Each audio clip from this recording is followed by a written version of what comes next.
Hello everyone, मेरे channel में आप सबका स्वागत है। मेरा नाम है मृणालिनी। चलिए देखते हैं आज की इस रीडिंग में यूनिवर्स से आपको क्या मैसेज मिल रहा है। ये रीडिंग जनरल रीडिंग है, तो आपको जितना रेजोनेट करता है उतना ही लीजिए। रीडिंग का जो भी पार्ट आपको रेजोनेट नहीं करता है उसे जाने दीजिए। हो सकता है वो किसी और के लिए हो। और जेंडर स्पेसिफिक मैसेजेस नहीं है, टाइमलेस रीडिंग्स हैं, तो आपको जब भी रेजोनेट करता है आप क्लेम कर सकते हैं और अपनी रेजोनेंस के हिसाब से रीडिंग का जेंडर स्विच भी कर सकते हैं।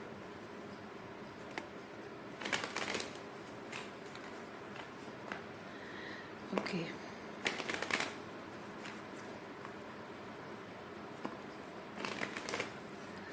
ग्रैटिट्यूड के साथ, अनकंडीशनल लव के साथ और सरेंडर के साथ शुरुआत करते हैं आपकी रीडिंग। देखते हैं आपके लिए क्या मैसेज है।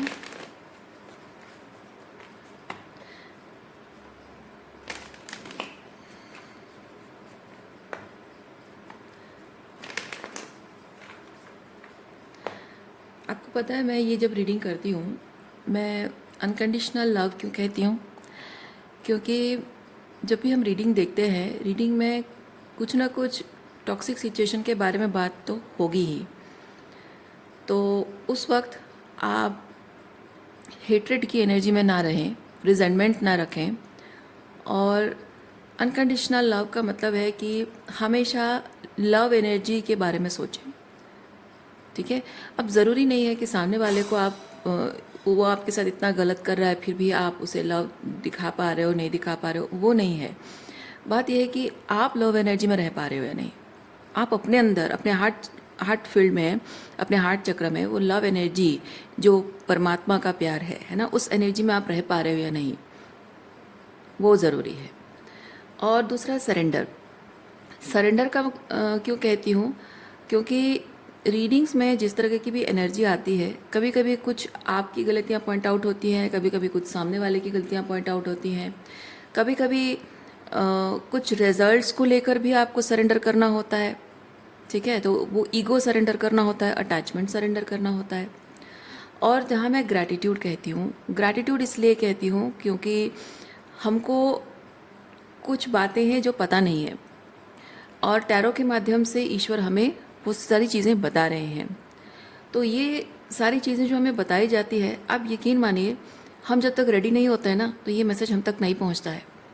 और अगर हम रेडी हैं तभी जाकर ये मैसेजेस हम तक पहुंचते हैं।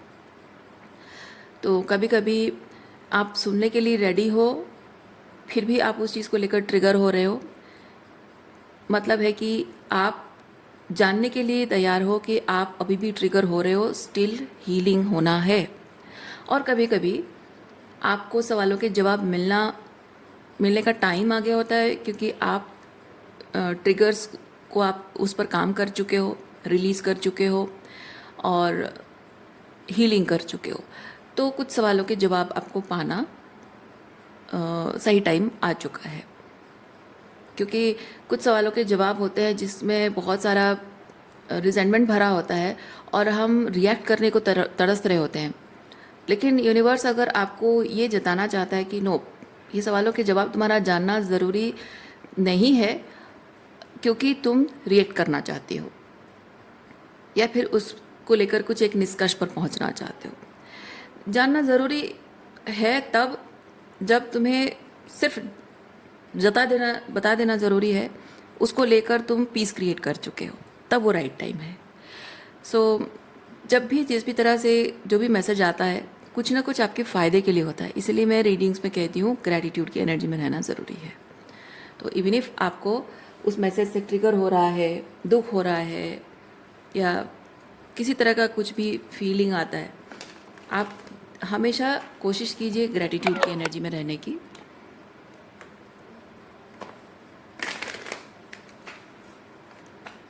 अच्छा, देखते हैं यूनिवर्स का क्या मैसेज है आपके लिए।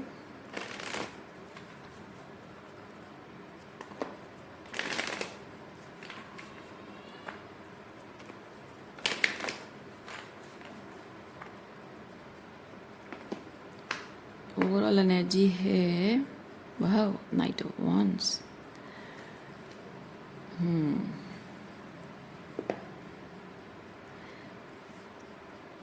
नाइट ऑफ वॉन्ड्स थोड़ा सा लाइट हार्टेड एनर्जी है, पैशनेट है बट लाइट हार्टेड है। तो अपने पैशन को फॉलो करना और लाइट हार्टेड एनर्जी में आ जाना। लेकिन इसके साथ थोड़ी सी प्रॉब्लम ये है, क्योंकि ये सैजिटेरियस एनर्जी है, ठीक है। यानी कि थोड़ा सा क्या होता है, वो तीर मारना है ना। तो आप जितने जैसे सैजिटेरियस आपने ज़ोडिएक साइन अगर देखा होगा तो वो एक तीर मार रहा होता है ना। तो वो तीर आप जितनी तेज़ी से वो तीर जाता है वो वापस नहीं आता है। तो जो शब्दों का इस्तेमाल आप करते हो, एक बार अगर बिना सोचे समझे आपने वो शब्दों का इस्तेमाल कर दिया, वो वापस नहीं आएगा। कुछ एक्शन आपने ले लिया बिना सोचे समझे, तो फिर आप वापस नहीं आ सकते हो, उसी ज़ीरो पॉइंट पे वापस नहीं आ सकते हो। आप फिर से कोशिश कर सकते हो दोबारा दूसरी तरीके से, पर जो गलतियां हो गई हैं, जो मिस्टेक्स, जो सैबोटाज हो गया है, उसे आप करेक्ट नहीं कर सकते हो। वो टाइम वापस नहीं ला सकते हो। हाँ, मिस्टेक करेक्शन कर सकते हो, लेकिन वो टाइम वापस नहीं ला सकते हो। सो इस तरह की एनर्जी में वो थोड़ा सा कॉशियस होना ज़रूरी है। और मैं फील कर रही हूँ कि in that way may be आप में से कुछ लोग एक्चुअली कुछ चीज़ों को लेकर एक्शन लेना चाहिए, बट आप बिना सोचे समझे एक्शन ले रहे हो। और आप में से कुछ लोग एक्शन लेना चाहिए, लेकिन वो जोश आपके अंदर नहीं आ रहा है। You are feeling like you don't want to do anything और यू आर गेटिंग बोर्ड। तो आपको मोटिवेशन की ज़रूरत है। लेकिन इस तरह का जो मोटिवेशन है ना, वो एक क्विक रिएक्शन ज़रूर क्रिएट करता है, लेकिन फिर थोड़े टाइम के बाद वो स्टॉप हो जाता है, डाउन हो जाता है। तो आप फिर से एक्शन लेना बंद कर देते हो, ठीक है। तो और एक चीज़ है, कुछ कुछ आप कर रहे हो जो कि बार बार आप बिना प्लान करके कर रहे हो, बार बार गलतियां कर रहे हो। तो गलती कर लेना कोई गुनाह नहीं है, लेकिन कुछ प्लानिंग करके चीज़ें करनी है। चौथा मैसेज है कि आप में से कुछ लोग जीवन में कुछ ऐसी स्थिति में है जहां आप एक्सपेरिमेंट्स कर रहे हो। आपको एक्सपेरिमेंट करने की ज़रूरत है, और एक्सपेरिमेंट्स में मिस्टेक्स होते हैं, और आपको ये चीज़ एक्सेप्ट करने की ज़रूरत है। It's okay to do some mistakes, ठीक है। तो देखिए, बहुत ही अलग अलग तरीके के, बहुत ही वर्साटाइल मैसेजेस आए हैं। तो ये मेरे लिए एक चैलेंज है कि मैं रीडिंग किस तरह से करूं। फिर भी ट्राई करेंगे।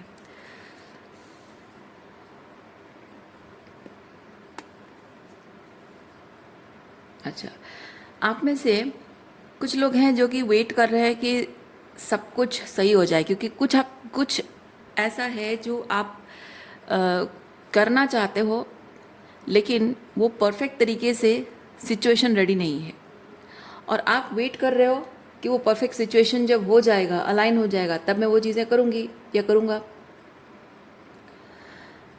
लेकिन प्रॉब्लम ये हो रही है कि आप ऑलरेडी ये थ्री ऑफ सॉर्ट्स की एनर्जी में है। मैं एक्सप्लेन करूँगी। ये थ्री ऑफ सॉर्ट्स की एनर्जी में है, जिसकी वजह से कि वो परफेक्ट सिचुएशन बन नहीं पा रहा है। यानी कि ये थ्री ऑफ सॉर्ट्स क्या है? थ्री ऑफ सॉर्ट्स ये है कि आप ऑलरेडी पुराने किसी प्रॉब्लम को लेकर जूझ रहे हो, हार्ट ब्रेक है, या फिर ऑलरेडी कुछ सेल्फ सैबोटाइजिंग बिहेवियर की वजह से ऑलरेडी आपकी हेल्थ ख़राब हो चुकी है, या फिर कुछ और चीज़ें जो कि आपको पहले से संभल कर चलना चाहिए था, पर आपने नहीं किया। जाने अनजाने में आपसे भूल हो गई है, अपने लिए आपने मुसीबत मोड़ ली है, तकलीफ मोड़ ली है। मुसीबत तो नहीं, तकलीफ। और आपको लगता है कि पहले ये चीज़ अगर सही हो जाए, चेंज, ठीक है, पहले ये चीज़ अगर सही हो जाए, उसके बाद जो बाकी सारे काम करने हैं परफेक्ट अलाइनमेंट हो जाएगा। लेकिन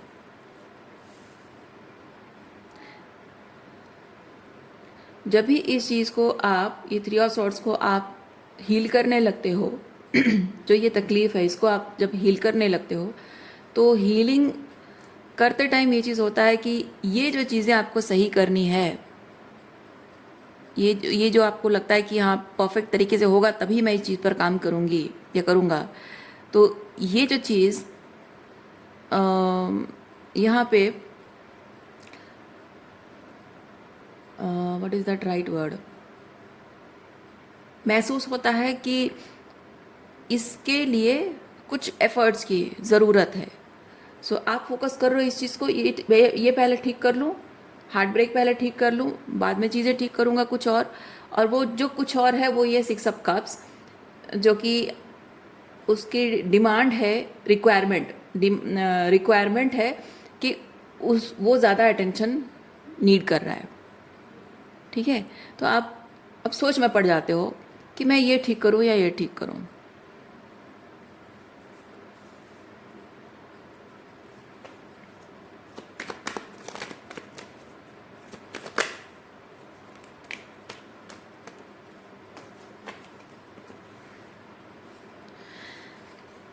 देखिए, ऑलरेडी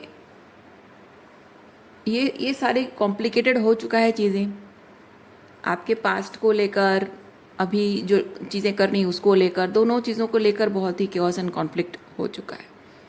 तो बावजूद उसके आपको एक्शन तो लेना ही होगा, लेकिन ज़रूरी नहीं है कि आप हर चीज़ को परफेक्ट तरीके से कर सको।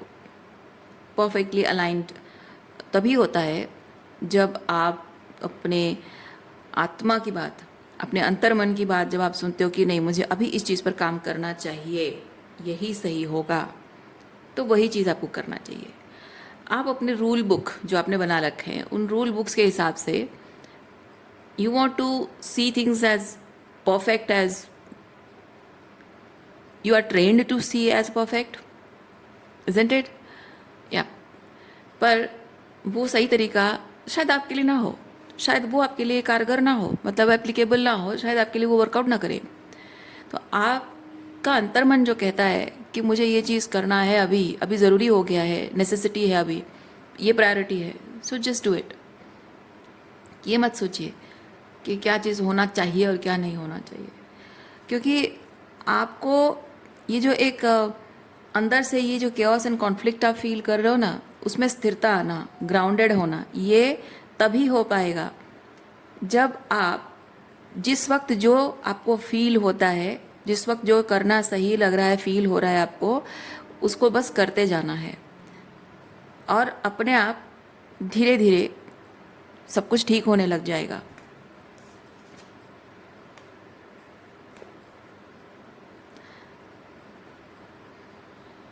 ये चीज़ मैं आपको एक्सप्लेन कर रही हूँ। देखिए, एक कमरा है और कमरे में सब कुछ इधर उधर पड़ा हुआ है, घर है, ठीक है, घर है और घर में हाँ एग्जाम्पल अच्छा रहेगा, जब आप कोई नए घर में रिलोकेट करते हो तो जो कुरियर सर्विस होते हैं वो सारा सामान वहीं बॉक्सेस वगैरह वहीं डाल देते हैं और चले जाते हैं, या उनको अपने बॉक्सेस भी चाहिए तो वो उठा के सारा सामान ऐसे गिरा देंगे और बॉक्सेस लेके भी चले जाएंगे। तो मेनली होता क्या है, मैं कहना ये चाह रही हूँ कि जब आप बॉक्सेस खोलते हो सारा सामान घर में बिखर जाता है। अब कौन सी जगह पे कौन से बॉक्सेस रखे हुए हैं ना आपको पता है ना उनको पता है, वो जहाँ मन किया वहाँ पे डाल दिए चले गए। अब आपको किचन का सामान शायद हॉल में है या फिर बेडरूम का सामान किचन में पड़ा हुआ है, तो आपको सब कुछ सेटल करना है। तो वहाँ पे आप अगर सोचोगे कि पहले मैं इसका करूँ फिर उसका करूँ फिर उसका करूँ, पॉसिबल नहीं है, प्रैक्टिकली पॉसिबल है ही नहीं। तो आपको करना क्या होगा, जो जो आपको दिख रहा है कि जो जो सामान आप उठाकर सही जगह पे रख सकते हो जाकर रख दो। आप अगर सोचो कि हाँ भाई किचन का सामान उसको वहाँ पे कबर्ड में सजाना है, ऐसे करना, उस सजाने का काम आप नहीं कर सकते हो, क्योंकि अभी फ़िलहाल आपको इधर का सामान उधर, उधर का सामान उधर, आपको जिसका जहाँ पे है उसको पहले वहाँ पे रखना है, बाद में आपको सेट करना है ना। तो आपकी कुछ परिस्थिति ऐसी है। तो ये जो आप सोचते हो कि सब कुछ परफेक्टली अलाइन होगा, सब कुछ मैं जैसा चाहती हूँ या मैं जैसा चाहता हूँ परफेक्टली वैसे अलाइन होगा और तभी जाकर मुझे काम करने के लिए या जो भी एफर्ट्स लगाना है, जो भी ज़िंदगी को लेकर जो एक मोटिवेशन फील होगा, अच्छा फील होगा, सो काम करने की इच्छा जागृत होगी, वो कभी नहीं होगा, वो कभी नहीं होगा। तो इस वक्त वो जो परफेक्शन क्रिएट करना चाहता हूँ, परफेक्टली सब कुछ करना चाहता हूँ, ये आपकी डेविल एनर्जी है। ठीक है, तो इस वक्त परफेक्शन से ज़्यादा इम्पॉर्टेंट चीज़ ये है कि आपकी सोल के साथ रेजोनेंस करने वाली, ये नहीं, ठीक है, आपकी सोल के साथ रेजोनेट करने वाली कौन सी बात है जिस पर आपको एक्शन लेना है, बस उसी को आप ठीक करते जाइए, उसी पर आप काम करते जाइए। आप देखेंगे कि जहाँ आप सोच रहे हैं, आप क्योंकि अपना दिमाग इस्तेमाल कर रहे हैं, आप सोच रहे हैं कि ये ऐसा हुआ तो क्या होगा, वैसा होगा तो, क्योंकि डेविल एनर्जी क्या पता है, डेविल एनर्जी फियर है, इनसिक्योरिटी है, परफेक्शन का चुल है, और गुस्सा है, मतलब all sorts of negative thinking, ego, all sorts of low vibrational thing है। तो आप अगर ज़्यादा सोचेंगे इस चीज़ के बारे में, क्योंकि आप सोच नहीं सकते हो, यहाँ आपको ये सब कब अपनाने को कहा जा रहा है, जो आपको फील हो रहा है, आपका अंतर मन कह रहा है, आपको फील हो रहा है, yes I feel like doing this, just do it. क्योंकि आप अपने दिमाग की बात सुनकर करोगे तो आप रिजल्ट नहीं निकाल पाओगे, कुछ भी नहीं निकाल पाओगे। लेकिन मन की बात सुनोगे, मन कहेगा कि यस मुझे ये करने का, मुझे लग रहा है कि यही अभी करना सही होगा, तो बस वो जैसे करोगे ना, तो ये देखिए, ये जो वॉन्ड्स है ये परफेक्टली अरेंज्ड है जैसे दिख रहा है, लेकिन ये कितना केओटिक है ना। एग्जैक्टली ये कार्ड ही है, केओस का कार्ड है, और ये होता है क्विक एक्शन, क्विक रिजल्ट्स। तो आपको ये चीज़ अपनाओगे तो क्विक रिजल्ट मिलेगा। अगर अपने दिमाग की सुनोगे, परफेक्शन, सब कुछ परफेक्ट तरीके से होना चाहिए, क्यों इतना इम्पोर्टेंट क्यों है कि सब कुछ परफेक्ट तरीके से होना चाहिए। तो जब आप जो शिफ्ट करने की बात, मैंने रिलोकेट करने की बात कही, आपका सारी चीज़ें अपनी अपनी जगह पे जाना वो ज़्यादा इम्पोर्टेंट है, या इमीडिएटली परफेक्ट तरीके से सब कुछ सही जगह पर सजाना ज़्यादा इम्पोर्टेंट है ना। एक साथ सब कुछ नहीं कर सकते हो, वो आप भी थक जाओगे, आप ही थकोगे, आपको ही तकलीफ होगी, आपका काम ज़्यादा बढ़ेगा। जो चीज़ आप 2 घंटे में कर सकते हो, शायद आपको 5 घंटे लग जाएंगे, राइट। तो हो सकता है कि आप ये जो चीज़ें करना चाह रहे हो, जो ठीक करना चाहते हो, अपने हिसाब से करना चाहते हो सकता है आपको जितना एक्चुअली जितनी जल्दी आपको रिजल्ट मिलना चाहिए उससे कहीं गुना ज़्यादा टाइम लगेगा, और हो सकता है कि वो किसी तरह की सेल्फ सैबोटाइजिंग थिंग भी हो सकती है, जो कि आप चीज़ें सही करना चाहते तो हो, लेकिन अपने हाथों से शायद उसे ख़राब कर दोगे, अपने तरीके से जो करना चाहते हो, है ना।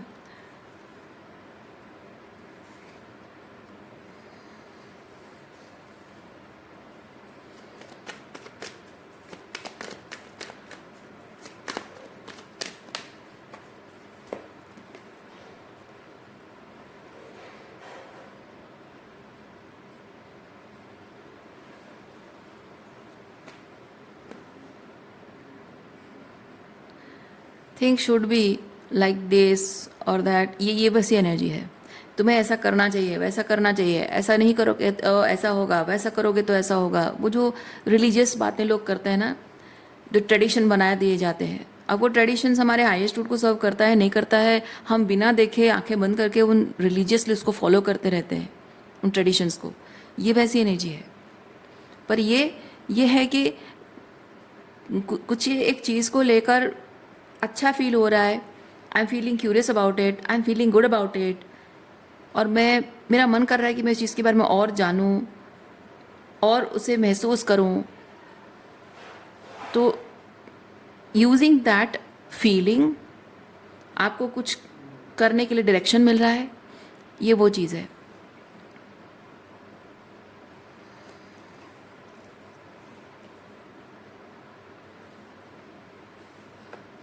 आप इसे फॉलो करना चाहते हो। पर आपको यूनिवर्स कह रहा है कि ये फॉलो करो।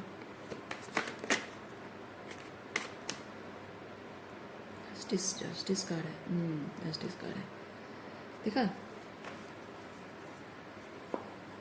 तो चीज़ें जैसी सही होनी है ना, चीज़ें जैसे सही होनी है उसी तरीके से सही होंगी।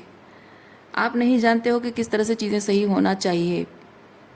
आपको जैसा फील हो रहा है बस वही करते जाइए, क्योंकि वो आपके सोल की आवाज़ है।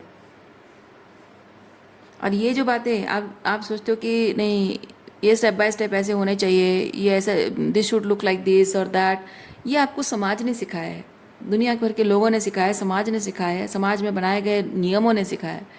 लेकिन जो आप करना चाहते हो वो आपके 3D लाइफ को रेजोनेट करता है। मतलब कि 3D लाइफ जैसी चल रही है, जिस तरह के लोगों के साथ आप जुड़े हुए हो, जिस तरह की माइंडसेट लोगों की है, क्या उसमें वो फिट हो रहा है? नहीं, उसमें वो फिट नहीं होगा। क्यों? क्यों गलत चीज़ है? नहीं, वो गलत चीज़ नहीं है, वो आपके हाईएस्ट गुड के लिए है, वो आपके हाईएस्ट गुड के लिए है। और जो आपके हाईएस्ट गुड के लिए होता है ना, समाज के नियमों में बंधे हुए लोगों के साथ, उसको आप फिट करके चल नहीं सकते हो। आप जैसे ही कुछ ऐसा बहुत ही हायर फ्रीक्वेंसी, ऐसी हायर फ्रीक्वेंसी की किसी चीज़ को जब आप चाहने लगते हो, आपका पैशन उस तरफ होने लगता है, अट्रैक्शन उस तरफ होने लगता है, यानी कि आप अपनी 3D सिचुएशन से आउटग्रो कर चुके हो। और आप हमेशा से अपनी 3D सिचुएशन से आउटग्रो करने के लिए बने, क्योंकि वो 3D सिचुएशन सिर्फ आपको कुछ तरह के क्योस ला कर देगा, अच्छी वाली फीलिंग भी देगा, कुछ क्योस भी ला कर देगा, ताकि आप समझ सको कि वो 3D सिचुएशन आपके हार्ट सेंटर को अलाइन नहीं है, आपके हाईएस्ट गुड को अलाइन नहीं है ना। आप हमेशा से जो करने के लिए आए हो, जिस तरह की ज़िंदगी जीने के लिए आए हो, उसके साथ वो अलाइन नहीं है। तो वो अलाइन नहीं है जानोगे तभी तो, क्या अलाइनमेंट है जानोगे, और जो अलाइनमेंट है जानोगे तभी वो चीज़ आपके सामने आकर खड़ा हो जाता है। और जैसे ही वो चीज़ आपके सामने खड़ा होता है, आप उसको अपनी 3D रियलिटी में फिट करने की कोशिश करते हो, पर वो हो नहीं पाता है, क्योंकि आप अपनी 3D रियलिटी से खुद आउटग्रो कर चुके हो। और आपका सपना, आपकी खुशियाँ वो 3D रियलिटी में कैसे अलाइन होगी? लोग पसंद नहीं करेंगे, लड़ाई झगड़ा करेंगे, एनवी जेलसी होगी, कॉम्पिटिशन होगा, है ना। क्योंकि लोग नहीं चाहेंगे, आपका जो सपना है इनके फ्रीक्वेंसी को मैच नहीं करता है, वो ना समझ पाएंगे, ना उसको सपोर्ट करेंगे, ना उसकी वैल्यू करेंगे। तो आप खुद यहाँ पे फिट होने की कोशिश करते हो और उस सपने को भी यहाँ फिट करने की कोशिश करते हो, जो हो ही नहीं पाएगा, क्योंकि आप इस सिचुएशन को आउटग्रो कर चुके हो। आपका सपना भी इस फ्रिक्वेंसी से बहुत हायर फ्रिक्वेंसी का है, इसीलिए आपको इससे अपने आप को डिटैच करना होगा। और ये जो कंडीशनिंग इनकी है, ये कंडीशनिंग के साथ ना आप फिट हो सकते हो, ना आपका सपना फिट हो सकता है। तो इसीलिए रूल्स, ये रूल्स को बताता है। तो ये रूल्स अब अप्लाई नहीं होंगे। तो इन नियमों को मानकर आप चलते रहे हो आज तक, और इन्हीं नियमों को मानकर इस सपने को पूरा करना चाहते हो, वो हो ही नहीं सकता है। ये नियम बहुत ही लोअर फ्रीक्वेंसी के हैं, क्योंकि ये हम ह्यूमन बीइंग्स ने बनाया है, ठीक है। ये जो नियम है ये हम ह्यूमन बीइंग्स ने बनाया है। लेकिन ये जो चीज़ आप परस्यू कर रहे हो, जिस पर काम करना चाहते हो या कर रहे हो, ये बहुत ही हायर फ्रीक्वेंसी का है, ये डिवाइन अलाइनमेंट है। और इसको परस्यू करने के लिए आपको ये सारे नियम, ये सारे जो नियम है, इन नियमों को छोड़कर भगवान के नियम को मानना होगा। और भगवान के नियम कहाँ पता चलेगा, कहाँ है, कौन सा है? वो आपके अंतर्मन से आवाज़ आएगी, ये स्टार एनर्जी, आपका हायर सेल्फ आपको बताएगा, रास्ता बताएगा आपको, आपके हार्ट सेंटर से वो मैसेज आपको मिलेगा, I feel like doing this, है ना। तो उसी को वही रूल, वही भगवान का रूल वही है कि बेटा तुमको यही तरीका अपनाना होगा, इसके अलावा और कोई चारा नहीं है तुम्हारे पास। और उसी तरीके से ही आपकी प्रॉब्लम सॉल्व होगी।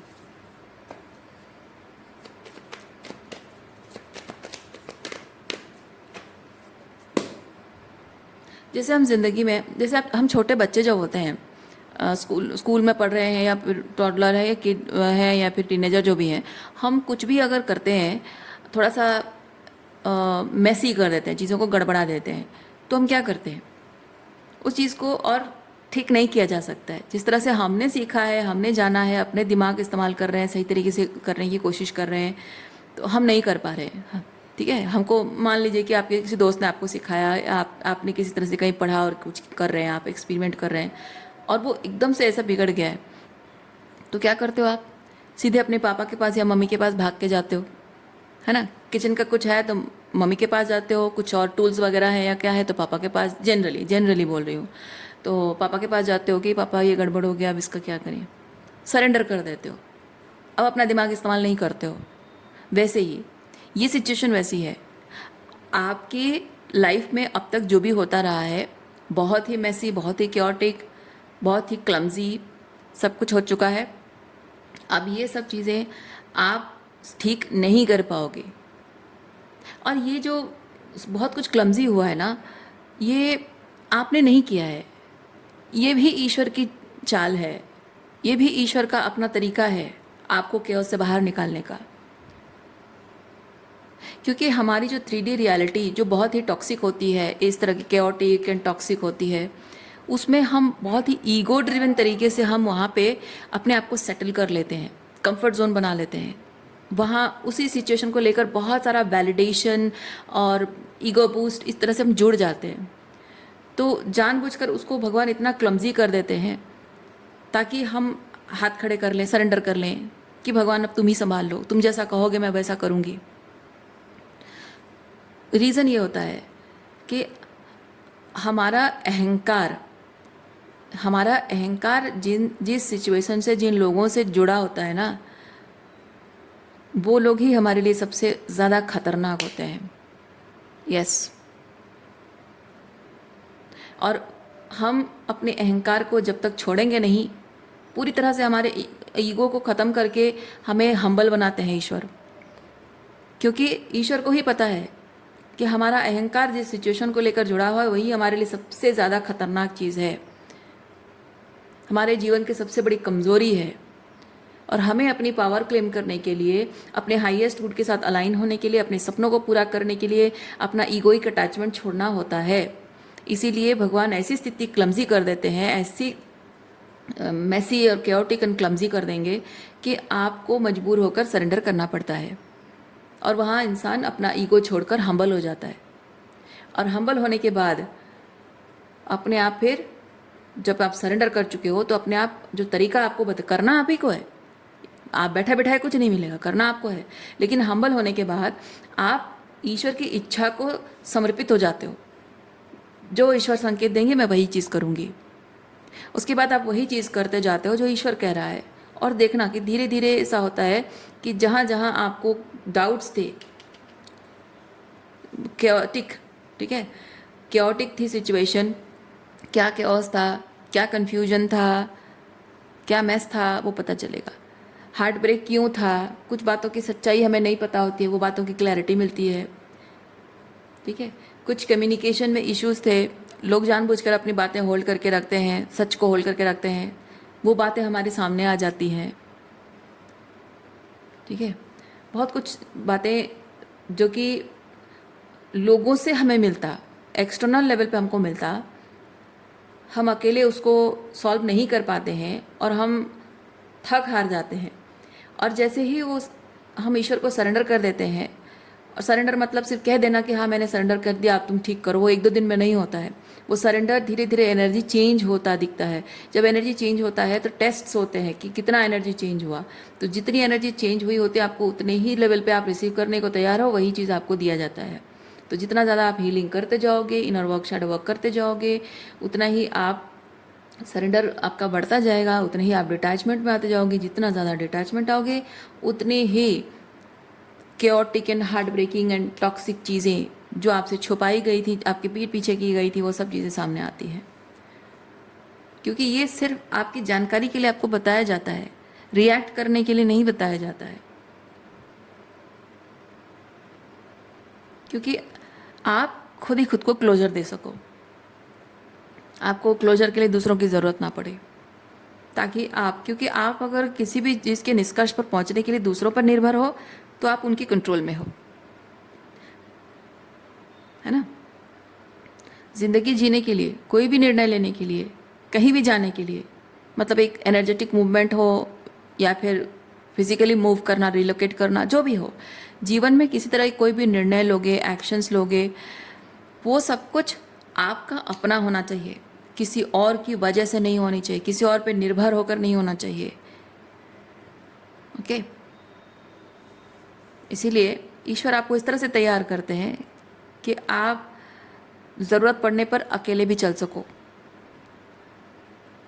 क्योंकि जीवन कठिन है, जीवन के रास्ते कठिन हैं, और इसमें अगर एक रास्ते को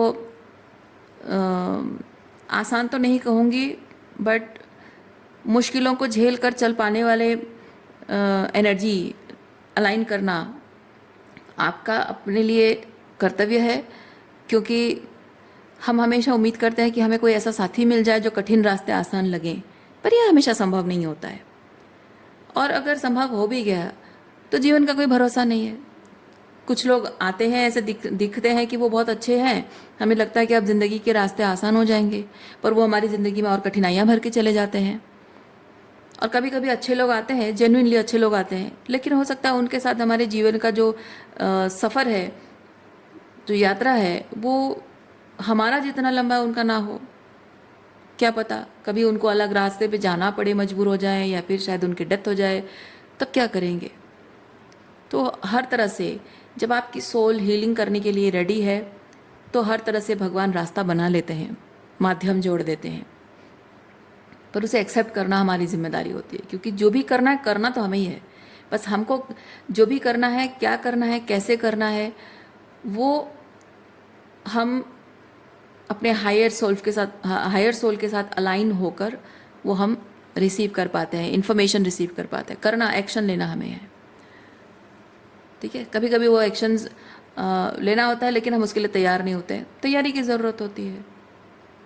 तो यहाँ पे वही चीज़ है, जो आपका सपना है ना, वो आप अपने मतलब अपने हायर सेल्फ के साथ अलाइन होकर उसी डायरेक्शन को फॉलो करते हुए करेंगे, तभी जाके चीज़ें ठीक होंगी। ओके, जो रूल्स आपकी सोल को रेजोनेट नहीं करता है, वो आपके सपनों को कैसे रेजोनेट करेगा।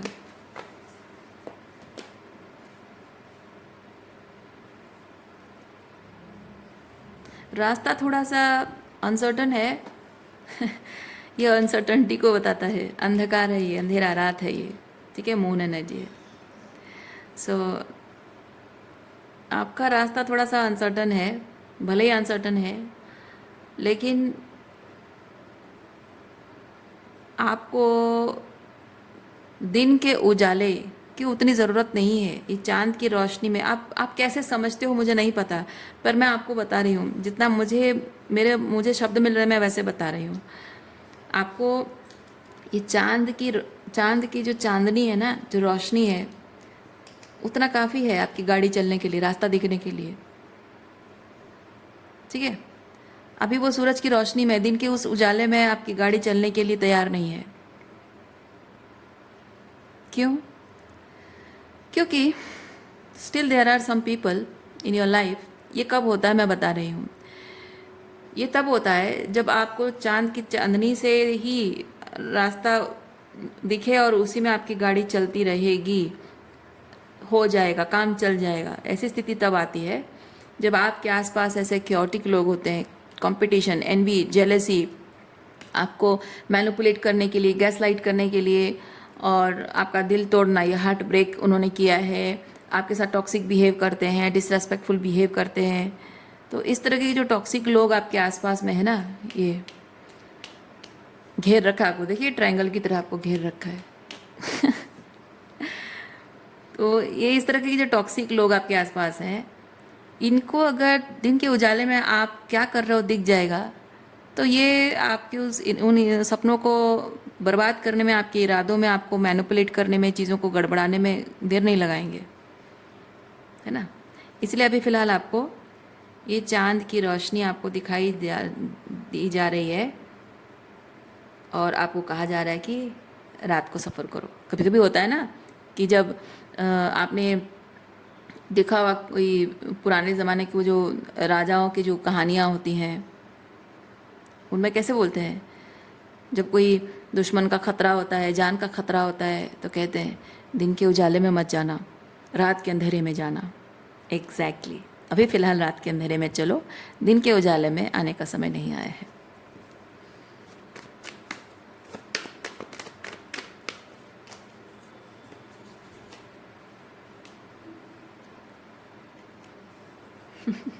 देखिए, हम बात कर रहे हैं दिन के उजाले की और आ गया दिन का उजाला। बहुत जल्द आने वाला है, बहुत जल्द। कब आएगा? आएगा, ज़रूर आएगा, लेकिन तब आएगा जब ये जो टॉक्सिक एनर्जी आपके आसपास है ना, इस एनर्जी को आपकी ज़िंदगी से हमेशा के लिए एनर्जी फील्ड से पहले निकाल दिया जाएगा और बाद में ज़िंदगी से भी निकाल दिया जाएगा। लेकिन इसको आपकी ज़िंदगी से निकालने के लिए पहले एनर्जेटिक निकालना होगा, मन से निकालना होगा। इसलिए क्वीन ऑफ कप्स है, यानी कि अभी भी ये जो भी केओटिक एनर्जी, टॉक्सिक एनर्जी आपके आसपास है, इसका प्रभाव आपके मन पर पड़ता है। अभी भी आप उन बातों को लेकर दुखी होते हो, थोड़ा बहुत रिजेंट करते हो, थोड़ी बहुत तकलीफ होती है, कभी कभी रोना आता होगा आपको, कभी कभी आप अपने आप को विक्टिमाइज करते होगे, है ना। याद करते होगे कि इसने ऐसा किया, वैसा किया, नहीं करते तो आज मेरी लाइफ में ऐसा होता, वैसा होता। क्योंकि स्टिल अभी भी आपकी ज़िंदगी में ऐसी स्थिति है जहां आपने सपने बहुत देखे हैं, लेकिन उन सपने को पूरा करने के लिए आप इधर कुछ नहीं कर पा रहे हो, या कर रहे हो तो वो काफ़ी नहीं है, रिजल्ट नहीं दिख रहा है। सो ऐसी स्थिति में क्या होता है, इंसान कभी कभी गिव अप करने की स्थिति में आ जाता है। और स्पेसिफिकली जब ये सब चीज़ें जो टॉक्सिसिटी आपके आसपास है, इनकी वजह से ही आपकी ज़िंदगी में इतनी दूर तक तबाही मची हुई है। जो काम आप करना चाहते हो, अगर ये सब नहीं होता तो शायद आप आज कहाँ से कहाँ पहुँच गए होते। ये सोच रहे हो आप, है ना। उसी वजह से आपको दुख हो रहा है, अगर ये लोग नहीं होते मैं कहाँ से कहाँ पहुँच गया होता। पर एक बात मैं आपको बता रही हूँ, ये लोगों ने, मैं ये कहकर इनकी गलतियों को जस्टिफाई नहीं कर रही हूँ, मैं सिर्फ ये चीज़ कह रही हूँ, ये लोग अगर आपकी ज़िंदगी में आते नहीं तो आपका ये जो सपना है, ये सपना आपका सपना है, आपको पता नहीं चलता। मतलब ये आपके लिए ज़रूरी है, आपके हाईएस्ट गुड के लिए आपको पता ही नहीं चलता। आप जो पहले थे वैसे ही रहते, और शायद इस सपने को परस्यू करने के बारे में सोचते ही नहीं। वो क्यों ज़रूरी है आपको पता ही नहीं चलता। ये लोग हैं क्योंकि ये लोग गंद मचाने आए हैं आपकी ज़िंदगी में, है ना, गंदगी फैलाने आए हैं आपकी ज़िंदगी में। तो ये गंदगी नहीं फैलती तो आपको पता कैसे चलता कि साफ़ सफाई होती क्या है, सफाई वाली एनर्जी रहती कैसे, अच्छा कैसा लगता है ना। तो जो बुरा लगता है वो जानोगे तभी जाकर क्या अच्छा लगता है समझोगे, और जो अच्छा लगता है उसे परस्यू करोगे। सो इसीलिए इन लोगों से जिस तरह का भी जो भी अटैचमेंट है, ईगोइक अटैचमेंट है, थोड़ा कोडिपेंडेंसी है या रिजेंटमेंट है, जो भी है सब कुछ रिलीज़ करना। इमोशनली जो भी है वो पूरी तरह से रिलीज़ होना बहुत ज़रूरी है। इमोशनली एनर्जेटिकली रिलीज़ होगा तभी जाकर होगा, क्योंकि जैसे ये अगर सामने आ गया ना, ये लोग उसको सबोटाज करने में वक्त नहीं लगाएंगे। इसको बर्बाद करने के लिए सबसे पहले ये आपकी भावनाओं पर, आपकी इमोशंस पर अटैक करेंगे। और आप अभी भी उनके भावनात्मक रूप में उनसे जुड़े हुए हो तो वो इजीली आपको इमोशनली मैनिपुलेट कर देंगे और यूं बर्बाद कर देंगे चुटकियों में। इसीलिए ये चीज़ यहाँ पे मून के साथ रखा गया है, सन के साथ नहीं। ओके, सो रीडिंग मैं यहीं पे रखती हूँ। उम्मीद करती हूँ इस रीडिंग से आपको कुछ क्लैरिटी मिली हो। मैं आपको नेक्स्ट रीडिंग में मिलती, अपना ख्याल रखिए, खुश रहिए, बाय।